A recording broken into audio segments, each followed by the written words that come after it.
샬롬 기도의 10번째 시간입니다. 흔들리는 것은 말씀 한 구절을 품지 못해서다. 이런 제목으로 함께 은혜를 나누겠습니다. 저는 어제까지 영혼 구원을 위한 전도 부흥회를 했습니다. 신실이라는 주제로 총 7번의 말씀을 전했어요. 아마 홈페이지에도 설교가 올라가 있고 유튜브상에도 올라가 있을 것인데, 간단히 제목만 말씀을 드리면 착한 일을 시작하신 이가 이루실 줄 믿는다. 이루실 것이다. 제목만 들어도 다 은혜가 됩니다. 두 번째 시간에는 오직 의인은 믿음으로 말미암아 산다. 믿음으로 믿음에 이르게 한다. 이게 피스티스 피스토스인데, 참 여기서 믿음으로 구원받아 버리면 끝이 아니라 신실한 자로 살아가야 된다는 의미가 담겨져 있어요.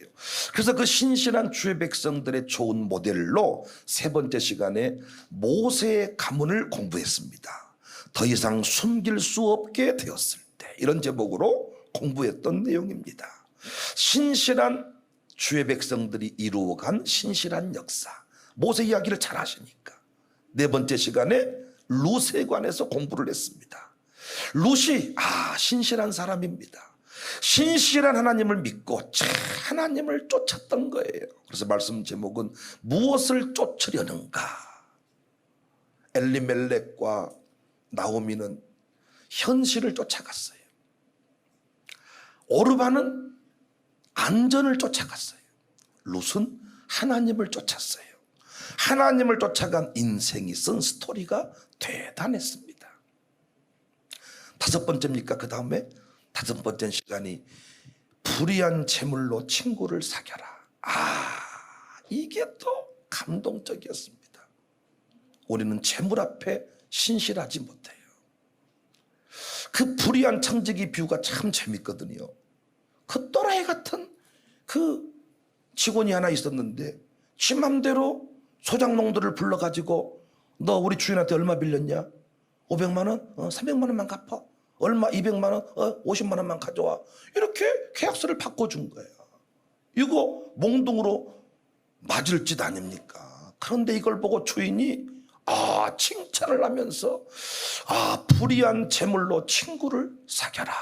이런 얘기를 합니다. 이게 이제 예수님의 비유인데, 주인의 명성을 높여줬기 때문에 칭찬을 받은 게 아니고, 재물에 대해서 독특한 태도를 가지고 있는 것 때문에 칭찬을 받았어요.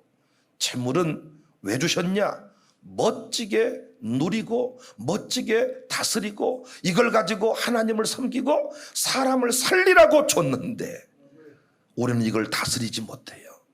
이 사람 신실한 사람 아닙니다. 예배 중에는 신실하고 다른 것에는 신실함이 있는데 물질에 대해서 신실하지 못한 사람이 많습니다. 목사도 마찬가지고요. 그래서 마지막에 무너지는 게 돈 때문에, 감옥 가 있는 대통령도 돈 때문에, 목사님도 목회 무너지는 게 돈 때문에. 이 재물 앞에 신실한 자가 되어야 한다. 그리고 여섯 번째 시간에 사랑으로 종노릇 하자. 이 신실이라는 것이 사람과의 관계 속에서 나타나는 일종의 신의와 같다. 그래서 성부 하나님이 서로 이 연합하시고 맡겨진 그 사역들에 대해서 신실하신 것처럼, 우리도 형제 사랑의 관계 속에서 주의 종을 섬김에 있어서, 목회함에 있어서 하기로 했으면 하자. 온다고 했으면 오자. 기도에 간다고 해놓고는 전화 안 받아버려요. 신실하지 못한 사람이에요. 사랑으로 종노릇하는 관계, 이것만 잘 유지돼도 하나님의 교회는 부흥한다. 그리고 어젯밤 마지막 7번째 시간 무엇에 관해서 공부를 했냐? 야고보서에서, 이 히브리서에서 얘기하는 신실, 예수님을 깊이 생각하자. 어젯밤에는 참 우리 경찰들이 또 오셔가지고 은혜를 함께 나눴는데, 참 그분들이 신실하신 분들이에요. 근데 참 그분들과 함께 말씀을 나누면서 도전을 제가 받았어요. 주의 말씀대로 살아보고자 몸부림치는 인생들, 고난 앞에서도 신자의 영광을 포기하지 않는 사람들, 신실한 자가 되자. 이렇게 7번 말씀을 나눴습니다. 제가 자체적으로 인도하는 부흥회는 이렇게 주제를 정해놓고 한 주제를 정해놓고 10번이면 10번, 7번이면 7번 말씀을 쭉 이렇게 전합니다. 제가 이렇게 그 주제를 정해놓고 같은 주제를 정해놓고 이렇게 반복적으로 이렇게 쫙 공부를 하면 이 새겨지는 효과가 탁월한 것 같아요. 이런저런 주제를 많이 나누면 그때는 좋은데 나중에는 제목도 기억을 못 하더라고요. 그런데 신실이라는 말로 7번 설교를 하니까 이제는 신실이라는 단어만 봐도 느낌이 막 온다는 거예요. 오, 신실아, 신실. 내가 아는 단어가 막 나오는 거예요. 신실. 그 세상 사람들한테 외치고 싶어. 니들이 신실을 알아? 모르는 것 같은데? 이렇게 뭔가 막 가슴에 내가 대단한 것을 공부한 것 같고 느낀 것 같고 이렇게 반복해서 이 신실이라는 것이 다 가슴에 새겨지니까 다른 것 같습니다. 제 아내도 설교 듣고 어지간해서는 은혜 받은 고백을 깊이 못해. 이 산수를 잘하는 사람들은 국어를 잘 못하잖아요. 그러니까 저는 산수를 못하고 국어를 잘하고 아내는 이 산수를 잘하고 국어를 못하니까 말하는 걸 잘 못하는데 제가 말을 길게 시키면 그걸 제일 힘들어해. 그런 것 좀 물어보지 말라는 거예요. 그런데 이번은 딱 신실이라는 말을 반복해서 공부를 딱 하니까 이번은 스스로가 하는 말이 신실하신 하나님을 공부하고 나니까 이제는 내가 어떤 상황에도 원망을 안 할 것 같습니다. 인생의 최고 길게 한 말입니다, 여러분. 어떤 상황에도 원망을 쉽게 하실 것 같지 않대. 이렇게 신실이라는 말을 반복적으로 공부를 하니까 제목은 기억 못해도 신실이라는 것은 딱 꽂히는 거예요. 반복 교육이 중요하다. 유대인들이 정말 세계를 다스리는 비법 중에 하나가 그들은 사상을 점령하는데 그 사상 교육의 가장 그 중요한 내용 중에 하나가 반복 교육입니다. 그들은 계속해서 토라도 계속해서 반복하는 것입니다. 그들의 문화는 불타는 문화고 쫓기는 문화다 보니까 어떤 책을 남길 수가 없어서 입에서 입으로 구전 문화입니다. 계속 입에서 입으로 전달을 하는 입에서 입으로 계속 반복하다 보니까 여러분도 반복하다 보면 나중에는 거기에 파워가 붙고 어떤 확신이 생깁니다. 이 구전문화 반복교육, 노벨상의 비밀이 어떤 의미에서 이 반복교육에 있지 않는가.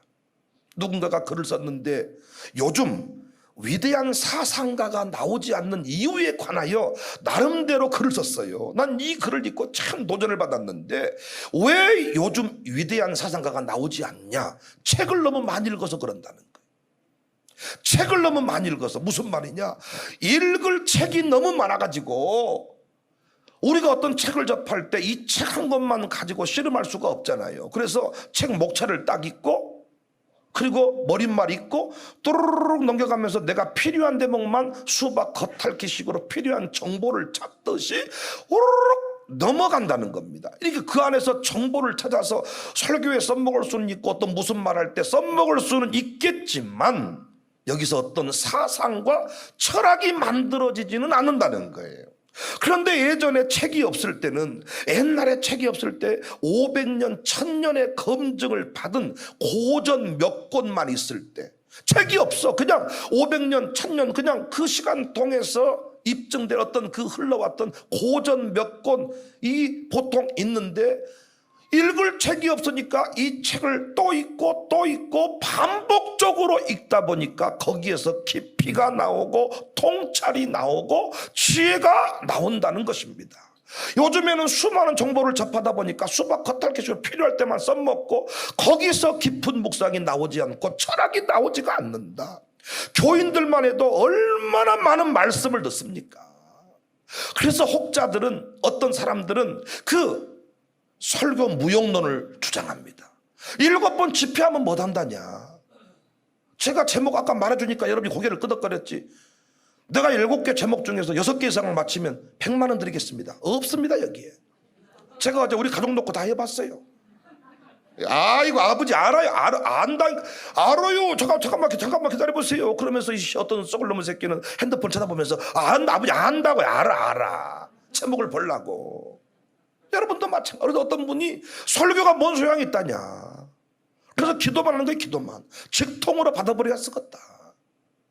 설교해본들 어차피 하는 사람도 재미없고 듣는 사람도 제목도 기억 못하는데 충분히 저는 느껴지는 바가 있어요.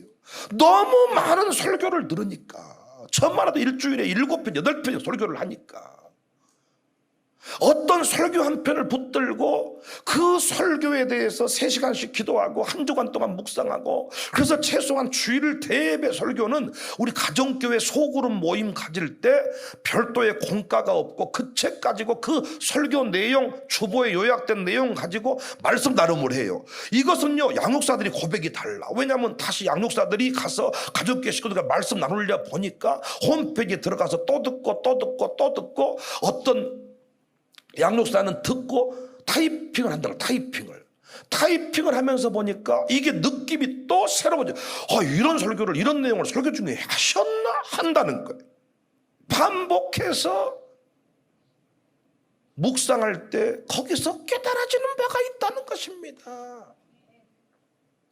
성도들의 삶이 바뀌지 않는 것은 너무 많은 설교를 들어서이지 않을까. 그래서 어떤 목사님이 한 달 동안 같은 설교를 계속하더래. 성도가 항의를 한 거예요. 왜 같은 설교를 계속하십니까? 다른 설교 할 수가 없다. 이 설교 한 편도 실천을 못하고 행하지를 못하는데 진도를 빼면 못하겠냐. 이거 할 때까지 나는 계속 설교하겠다. 이런 분도 계십니다. 왜 부흥사가 설교하면 성도들이 뒤집어질까요? 저는 부흥사가 와가지고 이 집회를 할 때 진짜 성도들이 막 배꼽 잡고 울고 뒤집어지고 은혜 못 받은 사람을 거의 못 봤습니다. 그런데 정작 자기 교회 주일 예배나 수요 예배 제가 홈페이지 들어가 설교를 들어보면 그 부흥회 때 했던 그 정도 분위기가 안 나오더라고요. 왜인가 하고 봤더니 부흥회 다닐 때는 평생 동안 했던 설교를 하고 다니는 거예요. 온고가 없어도 청중에 따라서 올리고 내리고 넣고 빼고 위아래 좌우 설교 내용을 자유자재로 바꿔가지고 그냥 던져질 수 있는. 그러니까 여러분 이걸요 한 몇백 번 전하고 나면 그 안에 깊은 통찰이 생깁니다. 통찰이 생기고 그 안에서 철학이 생겨나고 사상이 생겨나고 믿음의 간증이 생겨나기 때문에 그런 얘기할 때는 확신이 넘쳐나고. 왜? 이걸 너무 많이 설교하다 보니까 거기에 대한 간증들이 케이스가 너무 많아. 그래서 누구든지 앞에 전할 때 막 확신이 있고 기쁨이 있고 막 뒤집어지는 거예요. 평생 했던 말을 하고 사니까. 제가 우리 교회에서 새가족 교육을 10주 동안 시키는데 57번째 하고 있습니다. 지금 이번이 57번째예요. 제가 만든 교재를 가지고 57번을 강의한 겁니다. 57번. 처음에 저도 이 책을 이 내용을 가지고 그냥 별거 아닌 거라 생각하고 성도들하고 공부를 하고 새가족 등록을 시켰는데 이걸 57번째 하다 보니까 이 안에서 제가 깊은 통찰이 생기고 이 안에서 목회 철학이 생기고 이걸 가지고 성도의 삶을 진단할 수가 있고 이걸 공부한 사람들이 은혜를 받아가지고 이걸 배우도록 하기 위해서 데려온 사람도 있어. 이 앞에 있는 우리 이영우 집사라는 저 사람, 이 은혜차장팀 사역장 그 사람은 그걸 저랑 같이 새가족 사역회 맡아가지고 공부를 하면서 수십 번 했어. 공부를. 그러니까 이제는 누구든지 성도를 만나면 딱 그 10가지 8가지 주제를 가지고 딱 앉혀놓고 당신의 신앙은 어디서부터 문제가 시작되었는지 다 같이 공부를 하고 같이 이렇게 상담을 하면 그 안에서 풀리는 게 있다는 것입니다. 우리 새가족 팀들이 하는 말이 할 때마다 새롭고, 물론 자기가 잊어먹어서도 그러고요. 듣지를 않으니까 잊어먹어서 할 때마다 새롭고 아침마다 새롭고 밤마다 새롭고 그런 말씀을 우리가 한 적이 있는가? 물론 그런 것도 있지만은 진짜 그 깨달아지는 깊은 통찰. 같은 설교를 50번 하면요 그 안에서 새로운 것이 나옵니다. 목사님들이 아는 소리입니다. 같은 얘기를 반복해서 하다 보면 역사가 일어납니다. 느낌이 다르고 파워가 다릅니다.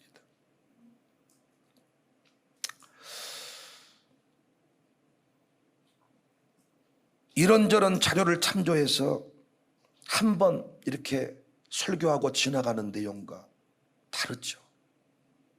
제가 오늘 한 설교를 가지고 다른 교회 부흥에 가면 또 다른 역사가 일어납니다.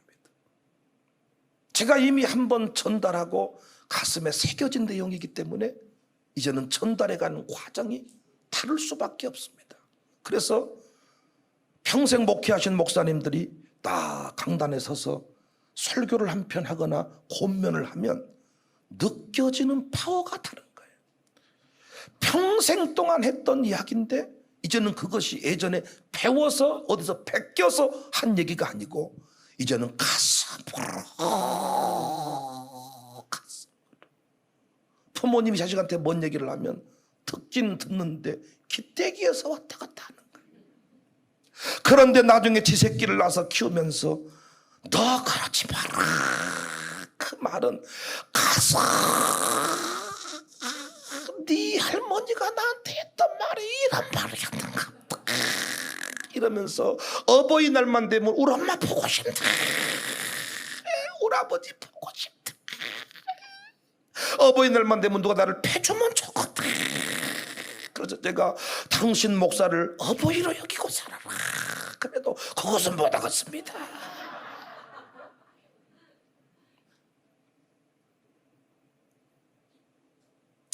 여하튼 사람들마다 말씀이 다가오는데 그 말씀이 다가오는 방법이 다릅니다. 설교 중에 올 수도 있고 성경을 읽다가 올 수도 있고 암송 중에 필사하다가 다양한 방법으로 이렇게 말씀이 와요. 근데 그 말씀이 내 안에서 반복이 되어질 때 그 말씀은 역사를 일으켜요. 저 같은 경우에 이 교회 담임 목사로 부임하려고 기도를 하는데 하나님이 창세기 26장의 말씀을 감동해 주셨어요. 백배결실의 주인공 이삭의 말씀입니다. 흉년 들어버린 땅에서 농사할 때 내가 백배결실의 주인공이 되게 할게.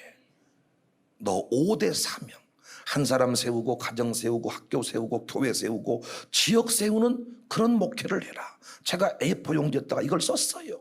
무슨 내용인지 모르고. 그래서 우리 교회에 와서 부임을 하고 봤더니 우리 교회는 건물은 세워져 있더라고요. 이제는 이 건물 안에서 예배할 수 있는 그 한 사람을 세우라는 것이 사명이구나. 그런데 그 한 사람이 가정에서 세워져야 되는데 가정이 무너져 있구나. 이혼하겠다는 사람이 이렇게 많구나. 가정 세우는 교회. 와서 보니까 학교가 필요하겠더라고. 왜? 이 동네에는 이 학군이 좋지를 않고 이 기독교육이 중단이 되었고 학교 세우는 교회, 그리고 이 교회관이 잘못됐더라고요. 교회를 세우는 교회, 지역을 세우는 교회, 이것들을 가슴에 품고 왔습니다. 저는요 다른 건 다 몰라. 제가 설교한 내용을 다 제목 기억하라 그러면 저도 몰라. 설교를 일주일이면 8편 뭐 9편 이렇게 하는데 이 설교를 13년 동안 목회한 건 너 설교 제목 다 내놓아라. 그럴 필요도 없겠지만 알지도 못하지요. 그러나 한 가지 제 안에 새겨진 말씀은 있어. 백배결실의 주인공이 되게 한다. 이삭에게 복을 주어서 그 땅에서 농사해서 100배나 얻을 것이다. 저는 이 말씀을 품고 목회합니다. 답답할 때마다 무엇이 풀리지 않을 때마다 이 말씀 붙들고 기도합니다. 하나님 아버지 100배를 준다고 해놓고 이것이 뭡니까? 언제 줄랍니까? 줍니까? 안 줍니까? 100배 결실. 가장 중요한 게 제가 저를 도와달라고 말할 때 저는 이것을 어떤 약속음처럼 보여주는 거예요. 100배 결실 받을 목사니 믿고 도와줘. 지금 100배 행위는 10배도 안 돼도 이렇게 우리가 돕고 사니까 100배 기도로 도와주고 물질로 도와주고 통역해 주면 100배 됐을 때 어떻게 되겠습니까? 당당히 제가 외치는 거예요. 이 이삭에 관해서 묵상을 하다 보니까 거기서 아브라함 아버지가 나오게 되었고요. 이 가문을 연구하다 보니까 아브라함, 이삭, 야곱에서 저는 세대 통합을 공부하게 되었고요. 이 가문을 통해서 여기서 신앙 전수가 나오게 되었고요. 제가 세대 통합 목회를 세미나 하는데 이 아브라함 가문을 통해서 저는 1대, 2대, 3대 신앙을 배웠어요. 주었습니다. 그러니까 이삭이란 말씀을 딱 주었는데 이걸 묵상하고 어려울 때마다 이 말씀을 들이대고 이 말씀 가지고 제가 목회를 돌아보고 했더니 거기서 통합 목회가 나오고 신앙전수가 나오고 1대를 지나고 2대를 지나고 3대를 지나서 흘러가는 그 아름다운 역사들을 제가 보게 되었습니다. 그러고 보니까 목사님들마다 자신에게 주신 말씀이 있고 자신의 노래가 있더라고요. 그래서 괴로울 때마다 힘들 때마다 부르는 찬송이 있어. 제 아들은 어린 놈의 자식이 말이요, 그거 우리 두민이 301장을 좋아해. 지금까지 지내온 것 주의 그 가정 예배 드릴 때마다 301장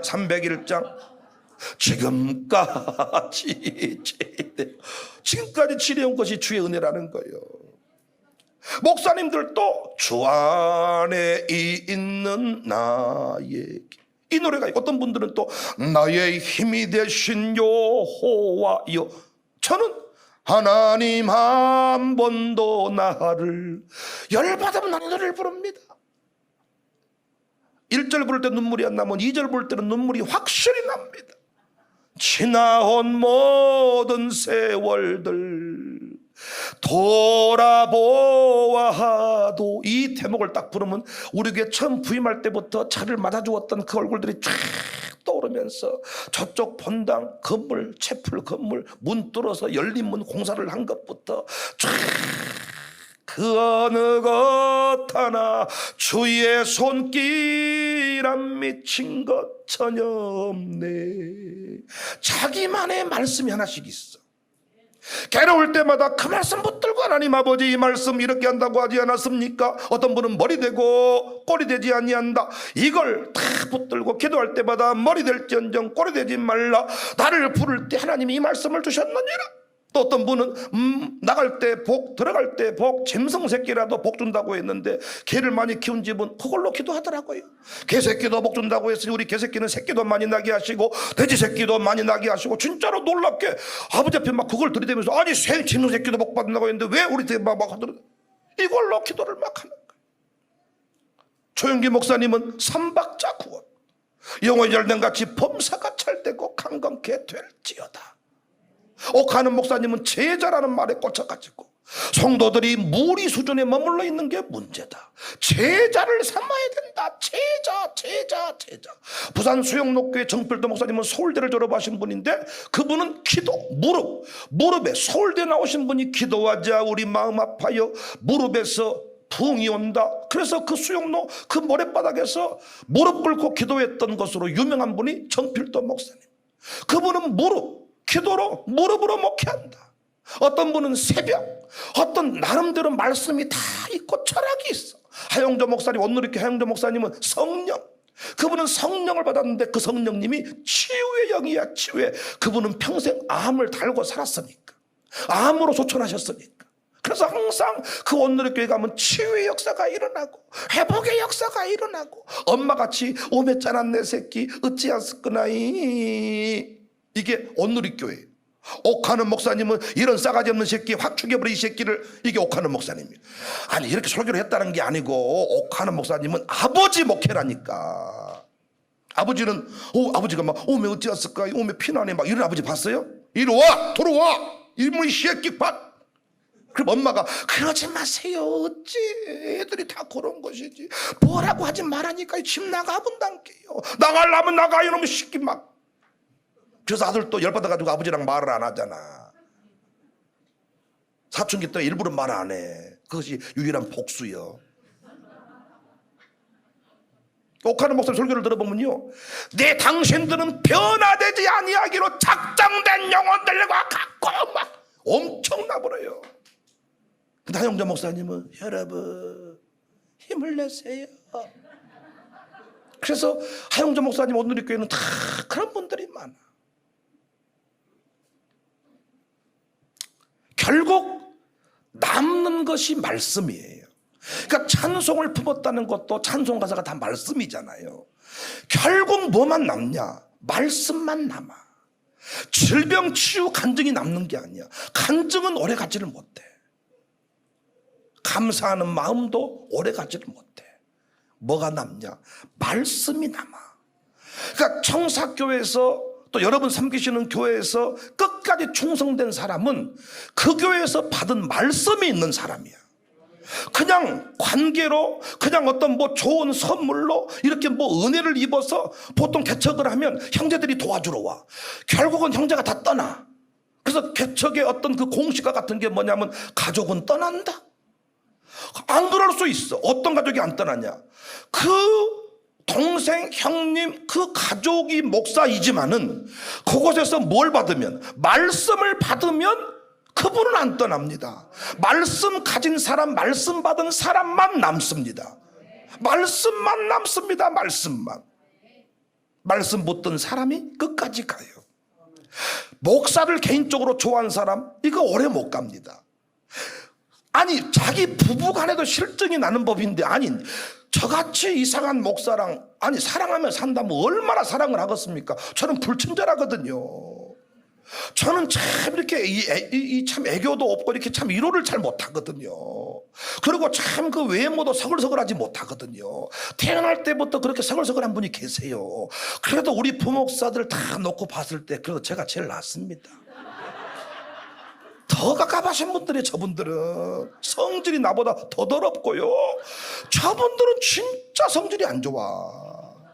김태현 목사도 성질이 좋은 것 같지만 눈이 짝지어져가지고 꼬라지가 더러워. 아주 막 꼬라지. 평상시에는 뭐 네 이러지만은 자기 부인한테는 막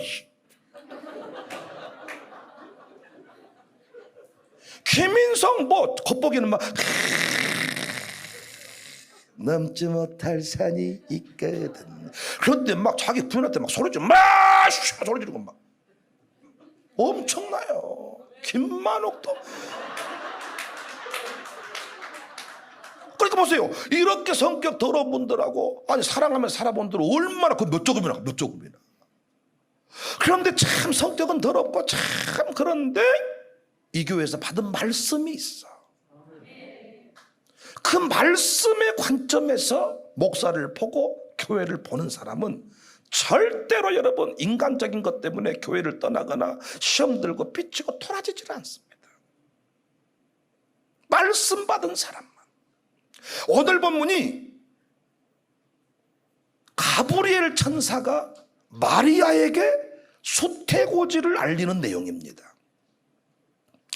본문에서 정말 중요한 말씀이 두 구절이 있는데 가브리엘 천사가 한 말입니다. 37절. 대저 하나님의 모든 말씀은 능하지 못하심이 없느니라. 이 말씀 천사가 있고 이 말씀을 받은 마리아가 한 말 38절. 주의 여종이오니 말씀대로 내게 이루어지리이다. 이 두 말씀이 오늘 본문의 핵심입니다. 먼저 가브리엘 천사가 하나님의 말씀은 능하지 못함이 없다. 이 말은 하나님의 전능하심을 말합니다. 하나님은 능력의 하나님이십니다. 하나님은 모든 권세를 가지신 분입니다. 하나님은 능치 못함이 없습니다. 그래서 하나님이 말씀하시면 그대로 됩니다. 천지 창조할 때에도 하나님께서 빛이 있으라 말씀하시니 빛이 있었습니다. 해와 달과 별이 있으라 하시니 그대로 되었습니다. 온 우주 만물을 다 말씀으로 창조하셨습니다. 마리아는 이 하나님을 믿었습니다. 그래서 마리아가 뭐라고 말했어요? 말씀대로 이루어지리이다. 말씀대로 이루어지리이다. 그런데 우리는 반대로 살 때가 많지요. 어떤 교수의 말, 과학자의 말, 아나운서의 말, 신문 보도, 뭐 어떤 누구 주변 사람들의 이야기는 확실히 믿어버려. 그 말을 들을 때는 당나귀기처럼 귀가 샥 커지는 거예요.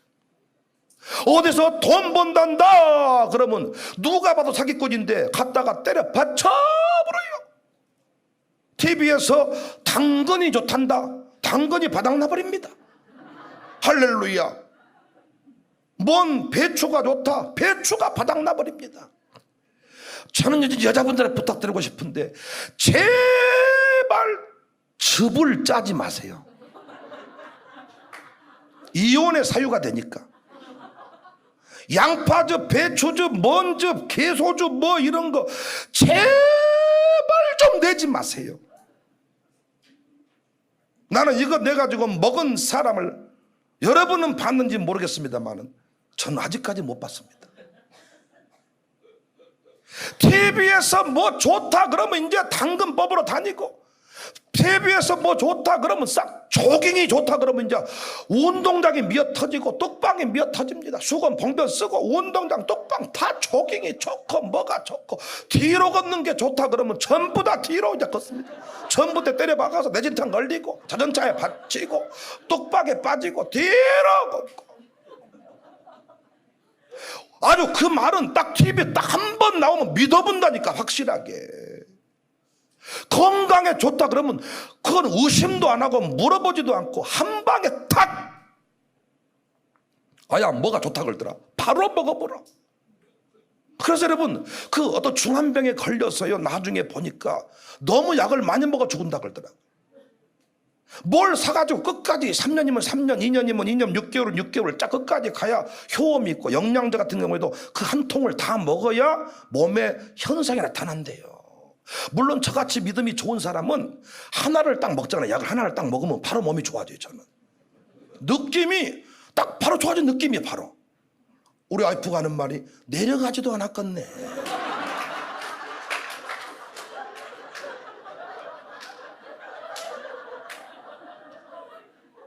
그런데 저같이 믿음 없는 여러분들은 그 정량을 다 드셔야 되는 거예요. 먹지도 않아. 뭐가 좋다 그러면 바로, 어렵다 그러면 마트가 동나버려요. 위기다 그러면 말 한마디 딱 듣고 가서 마트 가서 돈 내가지고 통조림부터 뭐 이제 라면부터 사재기를 하는 것입니다. 비타민 C가 좋다 그러면 뭐 싹. 동남아 여행 가보면 부부싸움 항상 합니다.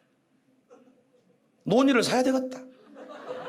제주도 여행 중에 다 좋았는데 누에고치를 사야 되겠다. 누에가루를 사야 되겠다. 부부, 남편, 아내 중에 한 사람이 누가 꼭 키가 얇은 사람이 있잖아요. 다 나를 향한 말이요. 나들으라고 하는 주의 음성이요. 오, 나 이 살리려고 제주도를 보냈구나. 할렐루야. 이거 꼭 사야 되겠다는 거. 돈 가지고 서는 사람이 한마디만 합니다. 먹으려면 사. 먹으려면 사.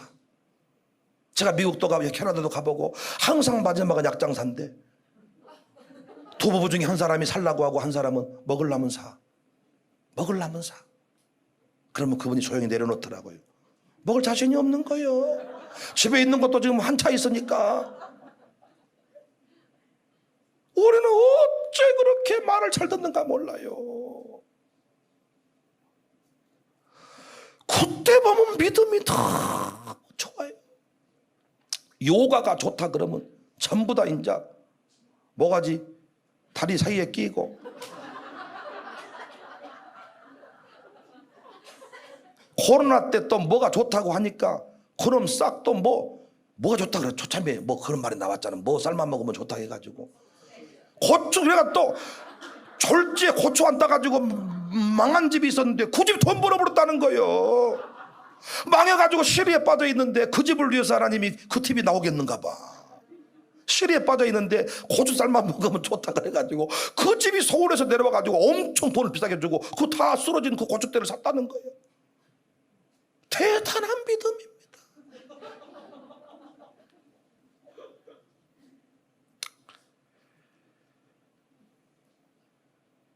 그런데 살아계신 하나님의 말씀은 개무시합니다. 7번 설교를 시간 정해서 이 위기 중에 전했으면 못한답니까? 비타민 C가 좋단다 탁 해서 비타민 사러 가는 그런 열정이 있어야 되는데, 항상 말씀을 듣고는 정신을 차려야 된다. 말씀은 다 믿으면 안 된다. 분석을 해봐야 된다. 목사들은 다 저렇게 말하니 항상 따져보고 가야 된다. 그런데 TV에서 나와 고추대가 좋다는 말은 분석도 안 해보고 주변 말도 안 듣고 바로 가서 삶아 먹고.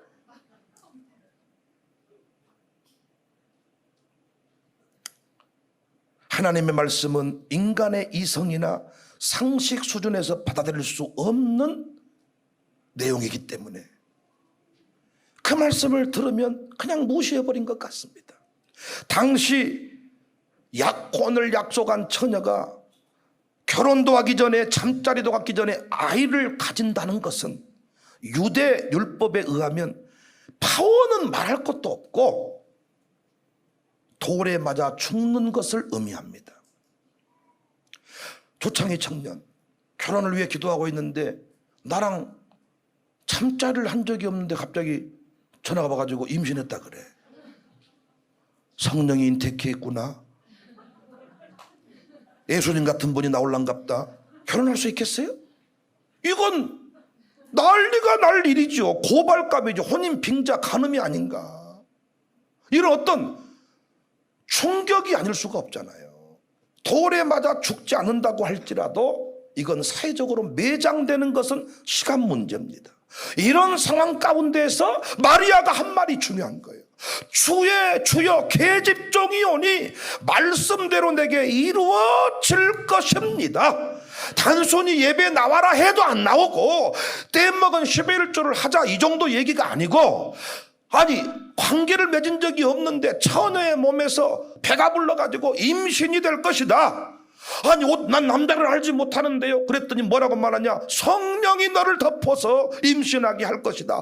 이게 상식입니까? 의논의 내용입니까? 아니 어찌 이것을 누구한테 뭘 물어봐서 아니 언니 내가 기도를 했는데 내가 나한테 갑자기 뭐 이렇게 응답이 왔는데 내가 임신한다고 안 한가? 어떻게 임신한다냐? 성령으로 잉태된다네. 그러면 건지 권사님이 오냐 성령께서 너와 함께 하셨느니라 그 말 아멘 해라. 이럴 사람이 누가 있을까요? 예배 나오라고 하네. 헌금 100만 원 하라고 하네. 아야 그거 복 받을 일이다. 언능해라. 이건 체험한 사람이 있으니 그 정도 수준은 다 하는 거예요. 그런데 처녀가 임신한다. 어떻게? 성령으로 잉태된다. 마리아는 말씀의 능력을 믿었습니다. 마리아의 찬송이 도전이 됩니다. 46절 48절 마리아가 이르되 내 영혼이 주를 찬양하며 내 마음이 하나님 내 구주를 기뻐하였음은 그의 여종의 비천함을 돌보셨습니다. 이제 후로는 만세에 나를 복이 있다 일컬으리로다. 사랑하는 성도님들, 사랑하는 목사님들, 말씀은 분석하는 것이 아니고 성령의 감동은 분석하는 게 아니고 말씀은 성령의 감동은 받아들이는 것입니다. 우리는 마리아를 통해서 도전을 받고 결단할 필요가 있습니다. 마리아처럼 말씀을 받아야 됩니다. 마리아가 말씀을 받았더니 가슴에 새겼더니 비천한 종을 만세에 복 있는 자로 바꾸어준 줄로 믿습니다. 우리를 위대하게 만들고 담대하게 만드는 것은 말씀이십니다. 하나님이십니다. 하나님이 우리를 높여주실 때 말씀을 보냅니다. 그 말씀을 가슴에 새기면 믿으면 그 말씀대로 됩니다. 말씀대로 천지를 창조하셨듯이 말씀대로 마른 뼈를 군대로 만드시는 분입니다. 광주 청사교회는 말씀대로 백배결실의 주인공이 되게 하실 것입니다. 나의 힘이 되신 여호와의 내가 주님을 사랑합니다. 믿으면 하나님이 여러분의 힘이 되어 주실 것입니다. 치료하시는 여호와입니다. 이 말씀을 믿으면 치료하신 하나님으로 나타난 줄로 믿으시기를 바랍니다. 가난한 자를 부유케 하신 하나님을 믿었으면 그 말씀대로 부유하게 될 것입니다. 내 믿음대로 될지어다. 내 믿음대로 될지어다. 그 믿음이 뭡니까 여러분? 들음에서 난다는 거예요. 무엇을 믿는다는 거예요? 무엇을 믿어? 무엇을? 약속을 믿는다는데 무슨 약속? 무엇에 관한 약속입니까? 말씀으로 주시는 내용을 말하는 것입니다. 이곳에서 말씀 받은 사람은, 기도회에서 말씀 받은 사람은 반드시 이 기도에 올 수밖에 없겠잖아요. 기도회 처음 나왔는데 이 기도회 가운데 네 자녀를 세우겠다 이런 말씀을 받았으면 그분은 끝까지 그 말씀을 믿고 이 자리에 나오겠잖아요. 근데 목사의 체면상 한번 나와준 사람은 못 나오는 거예요. 일정이 많아지기 때문에. 말씀대로 된다. 정말 말씀을 품은 마리아는 생명이 잉태되었잖아요. 구세주의 어머니가 되었잖아요. 마리아라는 이름이 성경에 많이 나옵니다. 그 대단한 여인이 아니고 동네 우리가 많이 알고 있는 그 아짐이 아짐. 전라도 말로 아짐이란 말 모르십니까? 동네에서 편하게 왔다 갔다 하는 아줌마를 아짐이라 그래. 아짐. 뭐라고 설명해야 될까? 알아먹을까요? 아재, 아짐. 그냥 누구 댁. 마리아가 성경에 많이 나와. 흔한 이름 아줌마, 동네 여인. 그런데 마리아가 뭘 했냐? 말씀을 품어버린 거예요. 말씀을 받아버린 거예요. 말씀을 믿어버린 거예요. 하나님 말씀은 전능하십니다. 말씀을 품어버리니까, 말씀을 믿어버리니까 말씀대로 됐습니다. 저는 모든 말씀을 다 기억할 수는 없다고 생각해요. 목사님들도 자신이 한 설교 다 기억 못합니다. 그럴 필요 없다고 생각해요. 성경 66권을 다 통독해야 승리하는 거 아니야. 나는 자꾸 성경 통독, 성경 쓰기 이런 거 하는 집사님, 권사님 나는 별로 안 좋아합니다. 이해하고 들어주세요. 성경 통독 그것을 1년에 몇 번씩 하려면요, 직장도 안 가고 밥도 안 차려주고 아무것도 안 하고 그것만 해야 내가 봤을 때 된다고 생각해. 왜 그거 하세요? 뭐 달라고? 설교나 잘 들어. 저는 그래서 성경 쓰기 노트보다 설교 노트를 더 좋아해. 해석된 말씀, 가브리엘 천사를 보내듯이 여러분 곁에는 여러분 수준에 맞는 목사를 보내가지고 전라도에 설교하는 사람은 전라도 말을 써야 통하는 거예요. 그랬어요? 그랬어요? 안 통해 불어. 전라도의 느낌으로, 전라도에서 목회를 하려면 욕을 잘해야 돼요. 욕을 못하면 절대로 가까워지지 않습니다. 전설하고 자빠져 있네 이런 말을 쓸 줄 알아야 팍 느낌이 오는 거예요. 우리가 너무 반가우면 연설하고 자빠져 어디서 뭐다 너 이제 끼웠는가.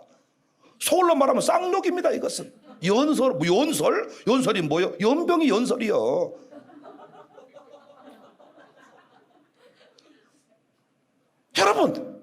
여러분 곁에 여러분의 언어로 하나님의 뜻을 잘 전달할 수 있는 목사를 세웠는데 그 말씀을 통해서 여러분의 인생이 새로워질 것인데 설교는 개무시하고 통독하고 큐티하고 큐티 같은 소리 하고 계시. 나는 큐티도 싫어합니다. 큐티를 다 지 맘대로 해석하고 신학을 공부하고 성경을 봐도 성경이 잘 안 보이는데 큐티에서 혼자 은혜 받고 가서 물에 빠져 죽어라 그 말씀 딱 나오니까 해석이 안 돼가지고 가서 죽어야 쓰겠다. 아니 성경에 보면 연자맷돌 메고 죽은 게 낫다 딱 폈더니 그 말씀이 나온 거예요. 연자맷돌 메고 물에 빠져 죽는 것이 나으니라 연자맷돌 메고 가야 쓰겠다 물로. 이런 식으로 해석이 된다니까요. 안식일 교도들이 구약 성경을 해석할 때 예수 그리스도를 보지 못하니까 문자 그대로 파서 지금도 그 맛은 돼지고기를 안 먹잖아요. 돼지고기 먹지 말라 그랬다. 웃기고 있네. 돼지기름이 제일 빨리 빠져나갑니다. 소기름은 하수구를 때려 막아버립니다. 어떤 분은 또 돼지를 안 먹는데 왜 귀신이 좋아하는 고기였어. 그럼 돼지는 귀신이 만들었어요? 귀신 같은 소리만 하고 자빠져서 할 때 못 먹고 좋게 내 몸이랑 안 맞다 그러면 되는 거예요.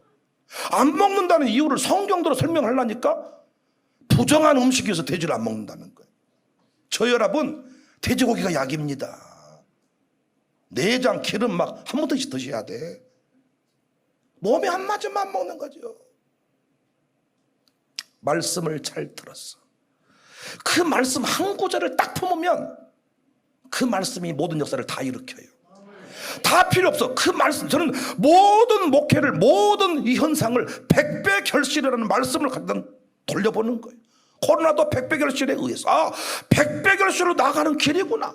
교회가 떠나고 새로운 사람이 들어오고 100배 결실의 관점, 모든 것을 100배. 조영기 목사님은 모든 성경을 내원이 잘된 같이 범사가 잘되고 강건케 될지어다. 사랑의 교육하는 목사님 모든 성경을 다 제자의 관점에서, 전별사님 모든 기도의 관점에서, 어떤 분은 신유의 관점에서, 어떤 분은 전도의 관점에서 모든 성경을 다, 어제도 그런 말씀하시더라고. 신실이라는 것으로 이 모세를 보니까 신실로 보이고, 신실이라는 말로 롯을 보니까 신실이 보이고, 다 신실이구나. 불의한 재물 청지기 비유도 신실이라는 관점으로 그러니까 100배 겉면으로 보면 다 그렇게 보이는 거예요. 그러니까 여러분이 뭘 받아야 돼? 말씀을 받아야 돼. 말씀을 품고. 왜 목회하다가 때려쳐버리고 목회하다가 또 시험 들고 왜 그러냐? 말씀 없이 가니까 그래. 말씀 없이. 왜 내가 목사가 되어 살아가야 되는지에 대해서 말씀을 딱 받아가지고 주여 이 말씀대로 이루어질 것을 믿습니다. 백배결실 이룰 줄로 믿습니다. 지금 우리 교회가 건물들이 많이 드러나고 시대가 좋아져가지고 이 말이 별로 의심이 없지만은 초창기에는 개들의 놀이터가 우리 동네입니다. 비가 오면 뚝방이 열리고 뭐 이게 이 뚜껑이 화수도가 열려서 강이 돼버리는 동네입니다. 이 동네가 사람들 돈 벌어서 이사 가자는 동네가 우리 동네입니다.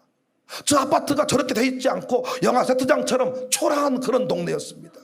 이곳에 와서 제가 백배결실을 얘기하고 세계 중심을 얘기하면 다 웃겨버린 이야기죠. 그런데 그 말씀대로 세계 중심이 됐고 전 세계에서 수영 선수들이 와가지고 우리 카페에 들르고 우리 들레미 음식을 먹고 역사가 그대로 일어나고 있습니다.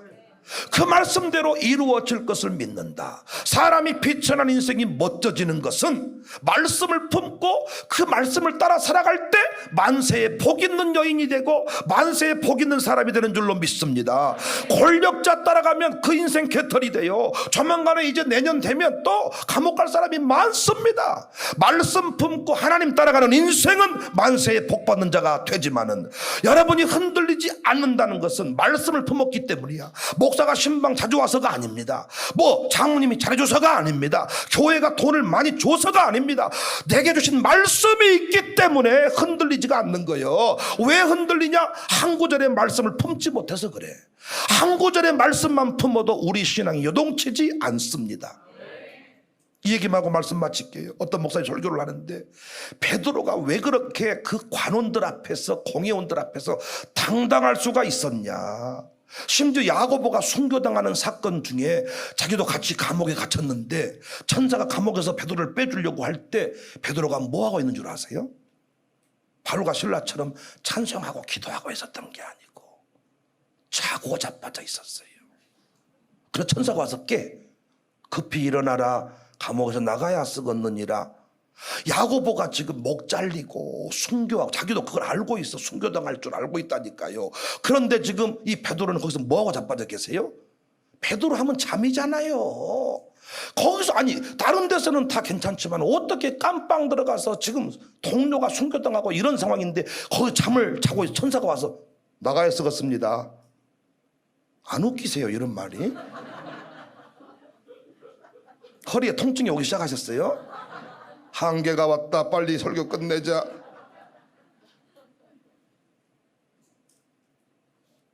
근데 왜 베드로가 그렇게 배짱 있게 잠퍼자고 이런 인생을 살 수 있었냐? 베드로가 한 말씀 품고 살았다는 거예요. 난 이 얘기 있고 이 얘기 듣고 참 도전이 되더라.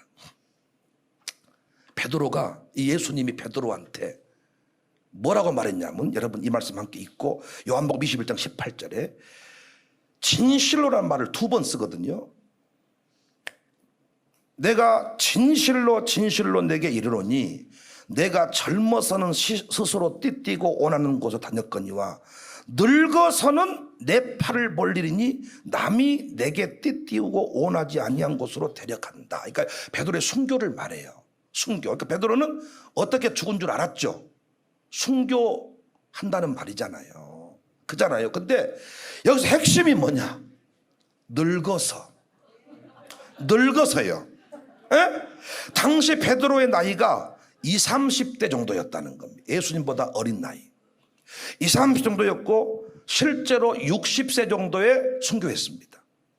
그러니까 베드로는 늙기 전에는 감옥을 가든지 공회원들 앞에 가든지 너 뭐 몸이 안 좋아서 암 같다고 하든지 별의별 사건이 일어나도 나는 언제 죽어? 늙어서 죽어. 이게 가능하다니까요. 어떤 위기를 만나도 말씀을 딱 약속으로 받은 사람은 그 말씀의 관점 나는 지금 안 죽으니까 베드로는 왜 야고보는 죽을지 뭐 나는 안 죽는다 이번에 왜 나 안 늙었다 하지. 그래서 잠잠한다 진짜 안 죽어. 60세 돼서 죽었다니까. 늙어서 죽는다. 이 말씀을 딱 품으니까 자기는 몸이 좀 안 좋고 뭐 주변이 암 같다 그러다 너는 이번에 백신 받아 죽어버리겠다 그래도 난 늙어서 죽는다, 아직 괜찮다, 그래서 백신 맞는다는 거예요. 그러니까 사람들의 말을 듣고 움직일 수 있는 것은 별로 없습니다. 각자 다 내가 결정을 해야 돼. 백신 맞을 것인가 말까 내가 결정을 해야 돼. 다 내 결정이 내 결정. 내가 결정을 선택을 해야 돼. 근데 무엇의 관점에서? 약속의 말씀의 관점에서. 그러니까 여러분, 모든 걸 다 깨달아야만 흔들리지 않는 게 아니에요. 성경 너무 많이 알려고 하지 마세요. 나는 성경 통독을 한다는 성도들을 보면 겁나 죽겠어. 목회를 내가 어떻게 하겠습니까? 그것이 아닌데. 그래서 우리 이영호 집사님 아버지 장로님이 그러신다 그러더라고요. 그분은 취미가 성경을 외워버리는 것이대. 목사님이 설교할 때 몇 번 틀리게 말씀했대. 사적인 자리에서 물어봤대. 목사님 어떻게 생각하십니까? 따르게 말하더래. 아들한테 와가지고 목사님 성경 모른다야, 실력이 없다야, 이런다는 거예요. 그렇게 대놓고 공격하려고 누가 아버지 아들 아십니까? 이런 식으로 물어보면 이게 모를 때가 많아. 그것이 사실은 중요한 것은 아니야. 구속사적인 줄기가 중요한 거지. 성경을 너무 통독하고 써버리고 100독 20독 막 이런, 물론 설교를 들으면서 그 일이 이루어지면 나는 참 문제가 없다고 생각해. 그런데 설교는 안 듣고 그런 짓거리만 하고 있으니까 교회에서 목사가 컨트롤하기가 어렵습니다. 지난번에 공부했던 것처럼 욥이 교회 장로님이면 목사님은 죽어버립니다. 저같이 욕잘한 목사는 쫓겨납니다. 당대의 완전한 의인이었던 욥 장로님께서 용납이 되겠습니까? 하늘 하나만 틀어도 용납이 안 되는 거예요. 저는 이렇게 질서를 따라 사는 나쁘다는 게 아니고, 은혜보다 하나님의 말씀 설교보다 다른 것들이 더 우선시 되어서는 안 된다. 이곳에 와서 말씀을 받으세요. 왜 하나님이 마룻바닥 기도회를 오픈하셨고 이끄셨는지를 여러분이 약속을 받으세요. 선배 초청받고 후배 초청받고 오는 것은 오래 못 갑니다. 분명히 오래 못 갑니다. 우리 의지가 그렇게 좋은 사람들이 아닙니다. 그러나 샬롬 마룻바닥 기도에 대한 응답을 받으면, 말씀으로 받으면 말씀이 이루어지리다. 우리가 흔들리는 것은 샬롬 마룻바닥 기도에 나왔다 안 나왔다 하는 것은 한 구절의 말씀을 받지 못해서 그렇습니다. 여러분, 오늘 또 어떤 말씀 신앙생활 하시면서 받으셨습니까? 주님 부르실 때 어떤 말씀 두시고 부르시던가요? 그 말씀의 근거에서 기도하세요. 자녀 되게 한다는 말씀 받았으면 그 말씀 가지고 어떤 위기를 만나도 그 말씀의 관점에서 해석을 하십시오. 그래서 우리가 말씀 위에 서서 내 뜻 버리고 감정을 버리고 불안전한 믿음이 안전해진다. 말씀으로 승리하는 우리 모두가 됩시다. 주님 약속하신 말씀 위에서 영원토록 주를 찬송합니다. 힘차게 박수하시면서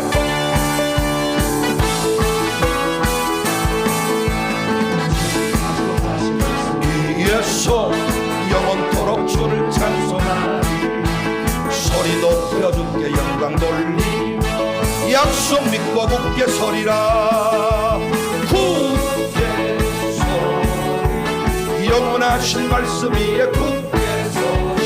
굳게 서리. 그 말씀 위에 굳게 서리라.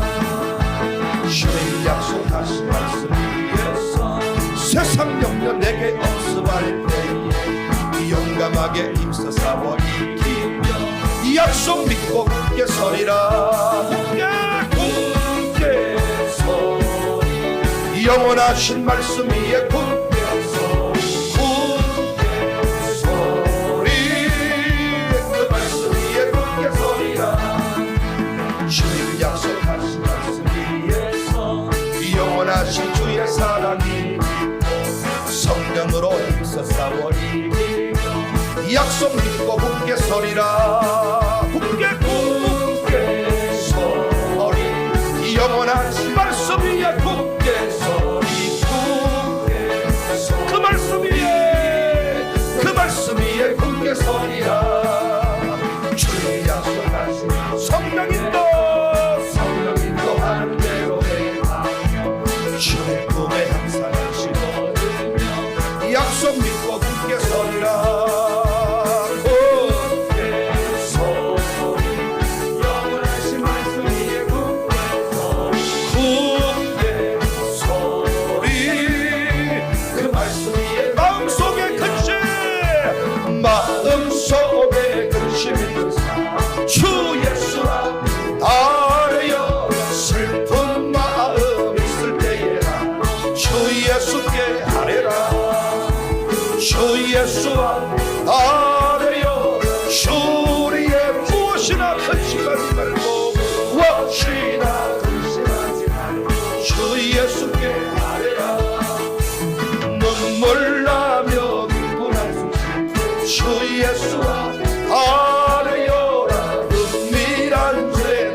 주 예수와 나래요. 내일 일을 염려하지만 주 예수께 마음을 열고 주 예수와 나래요. 주의 친구니 무엇이나 근심하지만 주의 죽음 앞에 겁을 내는 자요. 죽음 앞에 겁을 내는 자 주 예수와 나래요. 하늘 나라 바라보는 자요. 주 예수께 아뢰라. 주 예수와 아뢰요. 주의 친구니 무엇이나 근심하지만 주 예수 주 하나님 주 하나님 독생자 예수 날 위하여 오시었네. 내 모든 죄 용서하시고 무덤에서 부활하신 나의 구세주 살아계신 주 나의 참된 소망 걱정 근심 전혀 없네.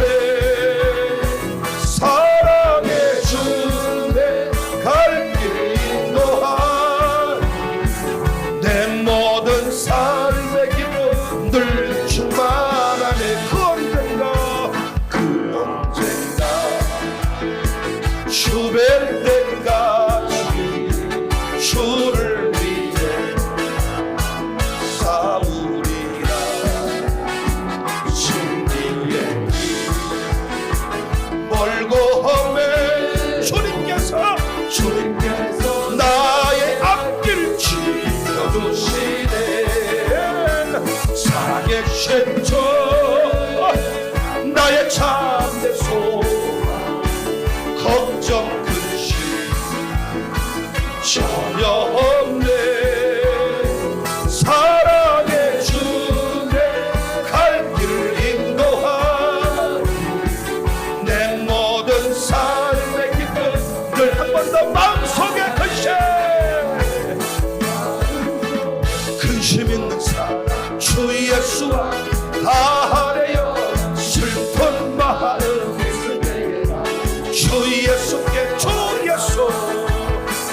예수와 다하래요. 주의 친구니 무엇이나 근심하지만 주 예수 앞에 주 예수와 다하래요. 주의 친구니 무엇이나 근심하지만 주 예수께 두 손 높이 듭시다. 주 예수와 다하래요. 주의 친구니 무엇이나 근심하지만 주 예수께 굳게 서리.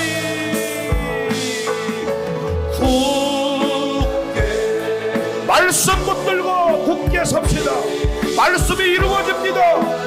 여러분에게 주신 말씀대로 됩니다. 말씀대로 믿으시기를 바랍니다.